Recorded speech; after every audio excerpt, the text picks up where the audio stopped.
तो बच्चों last 100 days बचे हैं अपने सीए फाउंडेशन जनवरी 2025 अटेम्प्ट में, और अब बच्चों का कहीं ना कहीं यहां पर प्रेशर एंजाइटी आनी चालू हो जाती है कि सर क्या होगा, कैसे होगा, क्या हम पढ़ें क्या ना पढ़ें, समझ नहीं आ रहा है। तो इन सब बातों पे आज की वीडियो में बात करने वाले हैं और स्पेशल गाइडेंस देने वाले हैं सेल्फ स्टडी स्टूडेंट्स को। स्पेशल गाइडेंस क्यों सर? क्योंकि कहीं ना कहीं सबसे ज्यादा जो परेशान होते हैं वो सेल्फ स्टडी स्टूडेंट होते हैं आखिरी के समय में, क्योंकि जो कोचिंग ले रहा है बच्चा उसको फिर भी एक गाइडेंस मिल जाती है, बट सेल्फ स्टडी स्टूडेंट को नहीं समझ आता क्या करना है, कैसे करना है, क्यों करना है। तो आज की वीडियो के अंदर हम बात करने वाले हैं कि सेल्फ स्टडी स्टूडेंट्स के लिए क्या प्लान रहने वाला है, लास्ट के जो 100 डेज बचे हैं इसके अंदर कैसे पढ़ाई करनी है, क्या करना है और क्या नहीं करना है।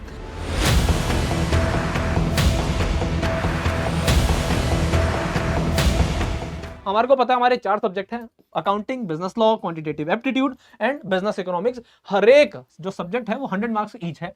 शुरू के 2 सब्जेक्टिव पेपर यानी कि accounting and law paper number 1 and 2 subjective paper हैं, और paper number 3 and 4 is objective paper. ठीक है जी, ये वाली बात हर एक बच्चे को पता है, नहीं पता है तो पता लग गई है।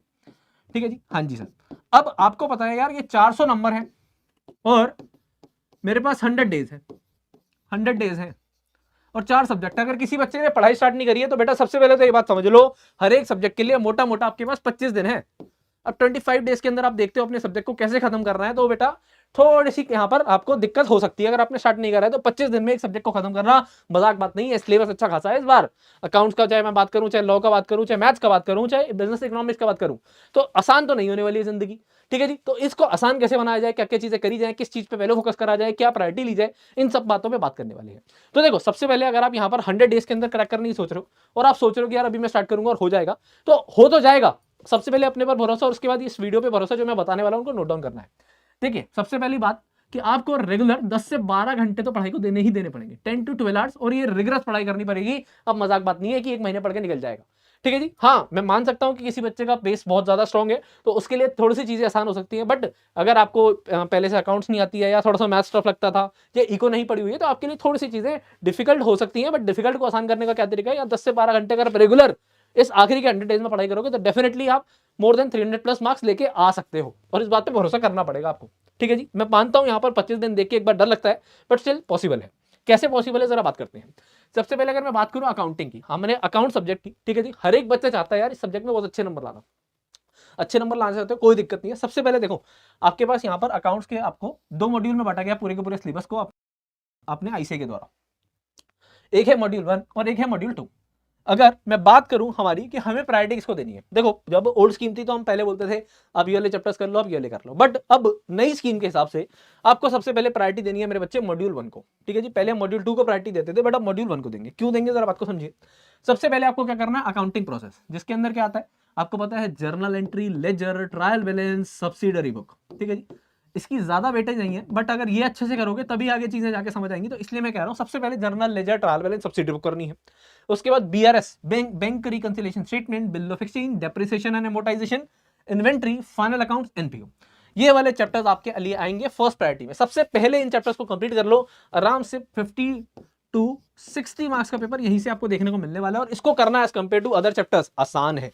ठीक है जी, तो अकाउंटिंग के अंदर हमें किन चैप्टर्स पे फोकस करना है। देखो अब यहाँ पर टाइम कम है तो यहाँ पर ना हार्ड वर्क से काम नहीं चलने वाला है, सिर्फ 10-12 घंटे पढ़ाई करने से काम नहीं चलने वाला है, यहाँ पर हमें स्मार्ट वर्क भी करना पड़ेगा। तो मेरे को सबसे पहले देखना है कि मेरे लिए फर्स्ट प्रायोरिटी क्या होनी चाहिए, सेकंड प्रायोरिटी क्या होनी चाहिए। मेरे को ये तो पता है कि 10 से 12 घंटे पढ़ना है, उसमें पढ़ना क्या क्या है पहले मैंने आपको बताया कि अकाउंट्स अगर आप पढ़ रहे हो तो ये वाले चैप्टर्स को बहुत अच्छे से करना है सबसे पहले। इसके बाद अगर सेकंड प्रायोरिटी की बात करूं तो सेकंड प्रायोरिटी में आप पार्टनरशिप, कंपनी और अकाउंट्स फ्रॉम इनकम्प्लीट रिकॉर्ड को रख सकते हैं। और सेकंड प्रायोरिटी के अंदर भी सबसे पहले अकाउंट्स फ्रॉम इनकम्प्लीट रिकॉर्ड को करना फर्स्ट नंबर पे, सेकंड नंबर पे करना कंपनी को, और थर्ड नंबर पे करना अपने पार्टनरशिप को। ठीक है जी, हाँ जी, क्योंकि account from incomplete record as compare to ये दोनों आसान है और यहाँ पर अच्छा खासा क्वेश्चन आने की संभावना है। Company account as compare to partnership आसान है, पार्टनरशिप थोड़ी सी डिफिकल्ट हो जाएगी क्योंकि यहाँ पर आपका fundamental, admission, retirement, death, dissolution ऐसे चैप्टर आ जाते हैं। तो कहीं ना कहीं यहाँ पर इसकी वेटेज तो है बट कहीं ना कहीं डिफिकल्ट हो जाती है आप सबके लिए। तो सबसे एंड में पार्टनरशिप कर सकते हो आप, कोई दिक्कत कोई परेशानी नहीं है। पहले फर्स्ट प्रायोरिटी ये हो गई, सेकंड प्रायोरिटी हो गई। अब ये आपको समझ आ गया कि मेरे को क्या करना है, कैसे करना है। अब बात को समझिए कि करना कैसे है, मतलब ये तो समझ आ गया कि क्या करना है, अब करना कैसे। अब ऐसा नहीं है कि आपने, जैसे आप सेल्फ स्टडी वाले स्टूडेंट्स हैं तो आप यूट्यूब से पढ़ रहे होंगे या कहीं और से पढ़ रहे होंगे, अपने भैया दीदी से पढ़ रहे होंगे, तो आपको क्या करना है, चलो कंसेप्ट आपने लेक्चर से समझ लिया, यूट्यूब लेक्चर से समझ लिया। किसी भी चैप्टर में दिक्कत है तो हमारे भी यहाँ बहुत सारे लेक्चर्स यूट्यूब पे अवेलेबल है, आप वहां से भी देख सकते हैं। तो सबसे पहले कंसेप्ट समझ आना चाहिए। तो देखो अकाउंट्स को पास करने का, उसमें अच्छे नंबर लाने का एक ही फॉर्मूला है, सबसे पहले आ गया कंसेप्ट, सी बोले तो कंसेप्ट। सबसे पहले कंसेप्ट समझ लिया, जो आपने यूट्यूब लेक्चर से, अपने भैया दीदी से, जैसे आपको अच्छा लगता है वैसे कर लिया, किसी का कोर्स है तो वैसे कर लिया, हमारा कोर्स है तो वैसे वहां से अपने कंसेप्ट कर लिया, लाइव क्लासेस से करा, रिकॉर्डिंग से करा, वो आपकी कॉल है। उसके बाद आती है पी, पी बोले तो प्रैक्टिस, प्रैक्टिस बोले तो प्रैक्टिस के अंदर बेटा, अब यहां पर ना बहुत सारे बच्चे क्या गड़बड़ करते हैं, वो गड़बड़ करते हैं इस बात की, हाँ जी क्या गड़बड़ करते हैं, वो लग जाते हैं डिफरेंट डिफरेंशन में। बेटा टाइम कम है, आपको सिर्फ और सिर्फ आईसीए मॉड्यूल को फोकस करना है। आईसीए मॉड्यूल बोले तो आईसीए मॉड्यूल आरटीपी एमटीपी पास एग्जाम, ठीक है जी। अब बात आती है कि सर इतनी सारी चीजें करेंगे तो टाइम लग जाएगा, बिल्कुल सही बात है जी, प्रीवियस ईयर क्वेश्चन में कह सकता हूं, हाँ जी, और कम से कम 5 से 7 अटेम्प्ट के मिनिमम आरटीपी एमटीपी पास एग्जाम करने ही करने हैं। तो अगर सर इतनी सारी चीजें करेंगे तो एक एक चैप्टर में बहुत ज्यादा टाइम लगेगा। तो इसका सबसे बेस्ट तरीका क्या है कि आप परफेक्ट प्रैक्टिस बुक ले लें अकाउंट्स की। परफेक्ट प्रैक्टिस बुक के अंदर क्या है, परफेक्ट प्रैक्टिस बुक के अंदर अगर मैं बात करूं तो आपको आईसीए मॉड्यूल आरटीपी एमटी पास एग्जाम प्रीवियस ईयर के जितने भी क्वेश्चन आज तक उस चैप्टर से आए ना, वो सारे के सारे एक जगह मिल जाते हैं। आप कहेंगे सर क्वेश्चन बहुत सारे होंगे, तो बेटा ऐसा नहीं है, हमने उस बुक के अंदर बेस्ट मर्जिंग दे दी है, वहां पर बेस्ट मर्जिंग दे दी है आपके सारे के सारे इन क्वेश्चन की, यानी कि जो क्वेश्चन रिपीट हो रहा है, सिर्फ फिगर चेंज करके रिपीट हो रहा है, उस क्वेश्चन को एक जगह डाल दिया, उसको एक बार लिख दिया और उसके नीचे रेफरेंस डाल दी कि भाई साहब ये क्वेश्चन 5 दफे आया है। तो आपको भी पता है कि यार पेपर के अंदर ये वाला क्वेश्चन इंपॉर्टेंट है, रिवीजन के टाइम पे हेल्प मिली, टाइम कम से कम लगा। तो पी के लिए आपको क्या करना है, प्रैक्टिस करनी है। प्रैक्टिस कहां से करनी है, या तो आईसीए के सारे क्वेश्चन जितने भी इस चैप्टर से पूछे गए हैं, या फिर परफेक्ट प्रैक्टिस बुक। सर इसको खरीद कैसे सकते हैं, तो बेटा 888-888-0402 पे या तो व्हाट्सअप कर दीजिए, 888-888-0402 पे या तो व्हाट्सअप कर दीजिए, या फिर हमारी वेबसाइट है www.escholars.in, उस पर लॉगिन करेंगे तो आपको यहां से बुक मिल सकती है, ठीक है जी। हाँ जी, परफेक्ट प्रैक्टिस बुक अकाउंट्स की। उसके बाद आता है टेस्ट। अब सर ये टेस्ट हर एक चैप्टर का आपको चैप्टर वाइज टेस्ट देना है, टी बोले तो टेस्ट, हर एक चैप्टर का आपको चैप्टर वाइज टेस्ट देना है, उसके बिना आगे बढ़ना नहीं है। क्यों नहीं बढ़ना है भाई साहब, तुम आगे बढ़ते रहते, तुम्हें यही नहीं पता कि तुम्हारा ऊपर वाला चैप्टर जो करा था वो आता है कि नहीं आता है, और आगे बढ़े जा रहे हो, कोई फायदा नहीं है जब तक आप क्या ना करो, जब तक आप उस चैप्टर को अच्छे से तैयार ना हो जाए, टेस्ट ना दे दें। बच्चों बात आती है कि ये सब चीजें आप करेंगे कहां से, तो करने के लिए आपको पता है कि हम सीए के अंदर ओटीटी लेके आ चुके हैं, एक बहुत बड़ा रिवॉल्यूशन, जिसके अंदर आपको क्या मिलता है, जिसके अंदर आपको सारे के सारे कंसेप्ट वीडियो एक जगह मिल जाते हैं हमारे कोर्स के अंदर। साथ ही साथ कंसेप्ट वीडियो के अंदर भी आपको चॉइस मिलती है, यानी कि एक से ज्यादा फैकल्टी का ऑप्शन मिलता है। इसके अलावा आपको मिलते हैं एक एक चैप्टर वाइज टेस्ट, और साथ में 3 फुल कोर्स टेस्ट भी मिलते हैं, जिसको आप दे सकते हैं आराम से, और उसे आराम से बैठ के चेक कर सकते हैं।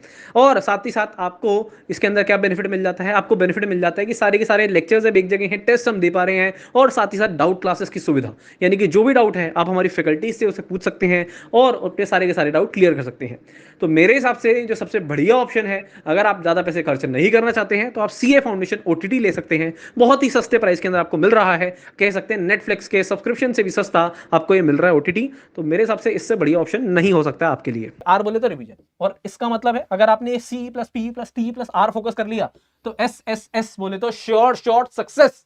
डेफिनेटली अकाउंट्स के अंदर आपका कोई हाथ नहीं पकड़ सकता अगर आपने ये चारों चीजें कर ली तो। अकाउंट्स के अंदर definitely you can get more than 90 plus marks अगर आपने ये चारों चीजों को फोकस करा और सारे चैप्टर इसी तरीके से करे तो।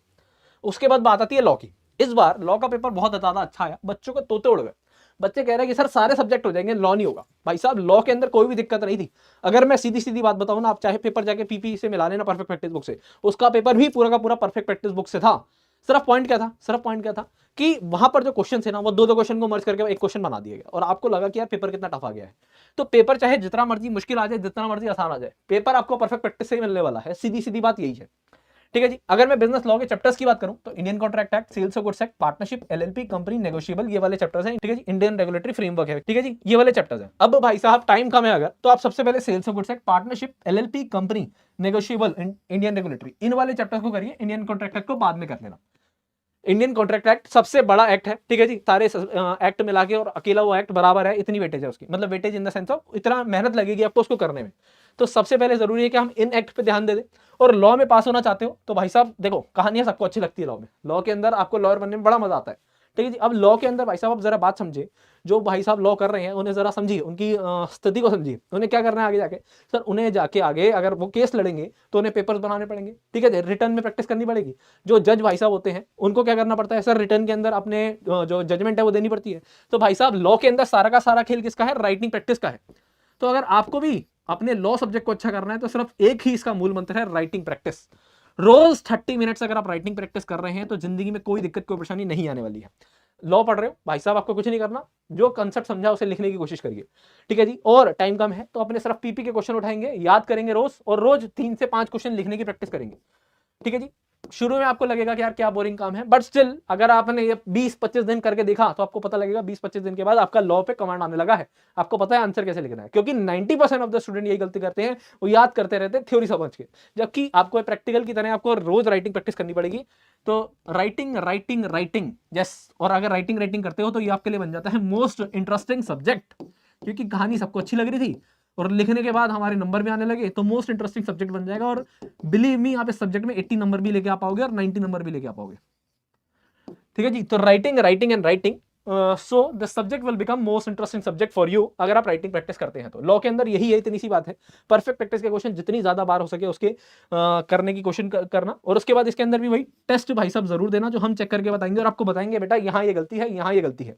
और पीपी का पता है सॉल्यूशन इतने गजब तरीके से लिखे हुए हैं, वहां पर कैसे प्रोविजन लिखना है, कैसे एनालिसिस कंक्लूजन करना है, ये सारी की सारी चीजें आपको बताई गई हैं, ठीक है जी। तो एक सिमेट्री के अंदर आंसर मिल जाते हैं आपको, एक तरह से आईसीए मॉड्यूल के सारे क्वेश्चन मिल गए एक सिमेट्री में कि किस तरीके से लिखना है। तो लॉ की हमने प्रॉब्लम को हल कर लिया है। इसके बाद अभी मैं ये भी बताऊंगा कि यार चारों सब्जेक्ट को डील कैसे करना है इन 100 डेज में, ठीक है जी। वीडियो थोड़ी सी लंबी रहेगी मैं मानता हूं, बट स्टिल आपके लिए बहुत हेल्पफुल रहेगी। बात करें अगर क्वांटिटेटिव एप्टीट्यूड की, तो भाई साहब इसके अंदर है हमारे 3 parts, maths, stats, LR. Maths की 40% वेटेज है, स्टैट्स की 40% है, एलआर की 20%। तो प्रायोरिटी इसके अंदर मैं 3 प्रायोरिटी में बांटूंगा। सबसे पहली प्रायोरिटी होनी चाहिए या तो आप एलआर कर लीजिए, और या फिर अगर आपके पास थोड़ा भी टाइम है तो पहले आप स्टैट्स से चालू करिए। स्टैट्स के अंदर measure of central tendency, measure of dispersion, correlation regression, ठीक है जी। उसके अलावा statistical description of data and index number. Stats के अंदर पहले ये वाले चैप्टर्स करने हैं। हाँ, मेरे को पता है कि थ्योरेटिकल डिस्ट्रीब्यूशन और प्रोबेबिलिटी भी है इसके अलावा, बट मैंने कहा आपको सबसे पहले प्रायोरिटी पे ये वाले चैप्टर्स करने हैं स्टैट्स के, ठीक है जी। 40 में से आराम से 30 नंबर का पेपर यही से आने वाला है, क्योंकि ठीक है जी। तो आपने ये कर लिया, आपको एक कॉन्फिडेंस आया कि हाँ ठीक है। उसके बाद प्रायोरिटी 2 के अंदर सबसे पहले आपको करनी है क्या, एलआर। एलआर के अंदर बेटा 20 नंबर के हैं 4 चैप्टर, 20 मार्क्स 4 चैप्टर, बहुत ज्यादा आसान है। 3-4-5 दिन भी ढंग से करते हो तो एलआर पूरी खत्म हो जाती है। 20 में से हर एक बच्चे के मिनिमम अगर कोई थोड़ा सा भी ढंग से पढ़ ले तो 15-16 नंबर तो वैसे ही आ जाते हैं। और आपको ट्राई करना है कि इसे 18 से 19 नंबर पे लेके आने की, मिनिमम 18-19 नंबर आने चाहिए मेरे एलआर में, और बिलीव में आ सकते हैं, कोई मुश्किल बात नहीं है। तो आपने देखा पास तो मैं यहीं से हो रहा हूँ स्टैट्स के सब्जेक्ट करके और एलआर से। मैथ्स के अंदर फिर क्या करना है, रेशियो, प्रोपोर्शन, इंडाइसिस, लॉगरिथम और time value of money. The most important chapter of CA, time value of money. क्यों सर, इंटर में भी काम आएगा, फाइनल लेवल पे भी काम आएगा, हर जगह काम आएगा। इस चैप्टर को बहुत ज्यादा अच्छे से करना, और साथ ही साथ हम कह सकते हैं सीक्वेंस सीरीज आपका ये कर रही है ना, जैसे आपने प्रायोरिटी 2 के साथ, तो आपके आराम से 60 to 65 मार्क्स का पेपर यहीं से आने वाला है, और आपने ढंग से करा है तो 50 से लेकर के 55 तक बड़े प्यार से आ सकते हैं, और मोर देन इससे भी ज्यादा आ सकते हैं भाई साहब। एक्यूरेसी बच्चों की मैंने देखी है कि 60 क्वेश्चन करे थे और 58 मार्क्स आए हैं, 59 मार्क्स आए हैं, ऐसा हो सकता है। प्रायोरिटी 3 के अंदर बाकी बचे हुए चैप्टर्स कर लीजिए, जैसे कि प्रोबेबिलिटी, थ्योरेटिकल डिस्ट्रीब्यूशन और आपका permutation, combination, differentiation, integration, equation वाले चैप्टर, ये प्रायोरिटी 3 में है, ठीक है जी। कोई दिक्कत नहीं होने वाली है। मैथ्स को पार करने का सिर्फ एक ही तरीका है, क्या, सिर्फ और सिर्फ परफेक्ट प्रैक्टिस के क्वेश्चन करिए। आईसीए मॉड्यूल के क्वेश्चन इसके अंदर करने हैं, क्योंकि हमारी परफेक्ट प्रैक्टिस के अंदर भी आपको बताया जाता है, मतलब देखो परफेक्ट प्रैक्टिस बुक के अंदर सारे के सारे यूनिक क्वेश्चन डाले गए हैं। तो मैथ्स के अंदर मैं कहूंगा, क्योंकि आईसीए मॉड्यूल के अंदर ना बहुत सारे क्वेश्चन है, तो पहले इसके आईसीए क्वेश्चन करने हैं, ठीक है जी। हाँ जी, करनी है मैथ्स स्टैट्स एलआर के अंदर पीपी क्वेश्चंस के अलावा आईसीए मॉड्यूल भी करना है। बाकी किसी सब्जेक्ट में नहीं कर रहा, बट यहाँ पर पीपी के साथ आईसीए मॉड्यूल करना है, क्योंकि यहाँ पर प्रैक्टिस मांगता है मैथ्स हमारी, इसलिए ठीक है। क्वेश्चन बहुत सारे सही मिलेंगे, बट स्टिल मैं कहूंगा आपको यहाँ पर प्रैक्टिस के लिए आप आईसीए मॉड्यूल के क्वेश्चन भी सॉल्व करिए। पास होने का तरीका, practice practice and practice and test test test, then you will get success success and success. Simple सीधी बात है। यहाँ पर जितनी ज्यादा प्रैक्टिस करोगे, जितने ज्यादा टेस्ट दोगे ना, आप विश्वास नहीं मानेंगे, हर एक चैप्टर के 3 से 5 टेस्ट लगा रखे हैं हमने। क्यों लगा रखे हैं, क्योंकि हमें पता है जितनी ज्यादा प्रैक्टिस करोगे मैथ्स उतना ज्यादा स्ट्रांग होता जाएगा।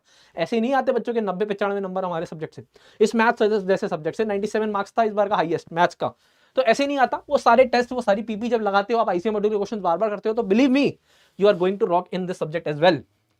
बात करें बिजनेस इकोनॉमिक्स की, तो भाई साहब ज्यादातर बच्चों के लिए आसान है ये, ठीक है जी। तो प्रायोरिटी 1 के अंदर theory of demand and supply, theory of production and cost, price determination in different market, national income, Indian economy.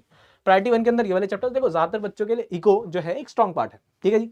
हाँ जी, उसके अंदर ज्यादातर बच्चे स्कोर भी कर लेते हैं, बट स्टिल अब भाई साहब सिर्फ इको हो गई है, पहले बीसीके भी हुआ करता था, तो यहाँ पर अब थोड़ी सी थ्योरी ज्यादा हो गई है।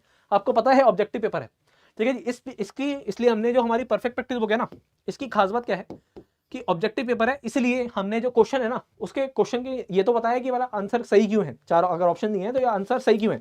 इसके अलावा बाकी 3 जो गलत है वो गलत क्यों है, ये भी रीजनिंग दी गई है, ताकि अब जब वो पीपी के क्वेश्चन को ही पढ़ लेंगे ना एक बार, तो आपको कंसेप्ट अंडरस्टैंडिंग वैसे ही मिल जाएगी, आपको याद रहेगा कि यार ये गलत क्यों है। अगर वो पता लग गया कि गलत क्यों है तो सही तो अपने आप निकल जाएगा ना। तो प्रायोरिटी 1 के अंदर ये वाले चैप्टर्स करने हैं, ठीक है जी। इसकी वेटेज ज्यादा है और मेहनत कम लगेगी यहाँ पर इन चैप्टर्स को करने में। Theory of demand and supply, production and cost, price determination in different market, national income, Indian economy. Priority 2 की बात करें तो आपके बाकी जो बचे हुए चैप्टर हैं, public finance, money market, business cycle, international trade और nature scope and business economics, तो ये आपके प्रायोरिटी 2 है। अभी क्या करना है, अभी for the next 30 days 2 subject उठा लीजिए, एक थ्योरी एक प्रैक्टिकल, और जम के उसमें मेहनत करिए। इन 2 सब्जेक्ट को अगले 30 दिनों के अंदर ट्राई करिए कि इसमें से एक सब्जेक्ट जो है वो 70% पे आ जाए और दूसरा सब्जेक्ट एटलीस्ट 50 to 60% पे आ जाए। आराम से हो जाएगा अगर आप लगातार 10 से 12 घंटे पढ़ेंगे, पॉसिबल है, ठीक है जी। आपको कंसेप्ट, प्रैक्टिस और टेस्ट को जरूर टाइम देना है, यानी कि अगर एक दिन में 12 घंटे 10 घंटे भी पढ़ रहे हो तो 4 घंटे कंसेप्ट को, 4 घंटे क्वेश्चन प्रैक्टिस को और 2 घंटे रिवीजन और टेस्ट को। अगर आप ऐसे टाइम बांटोगे तो बिलीव मी अपकमिंग 100 डेज के अंदर आप निकाल लोगे। सिर्फ यही इतना सा मूल मंत्र है, कैसे करना है, क्या करना है, सब कुछ बता दिया है। प्रायोरिटी किसको देनी है ये भी बता दिया है। तो अगर इस तरीके से करेंगे तो you are going to rock in the upcoming attempt.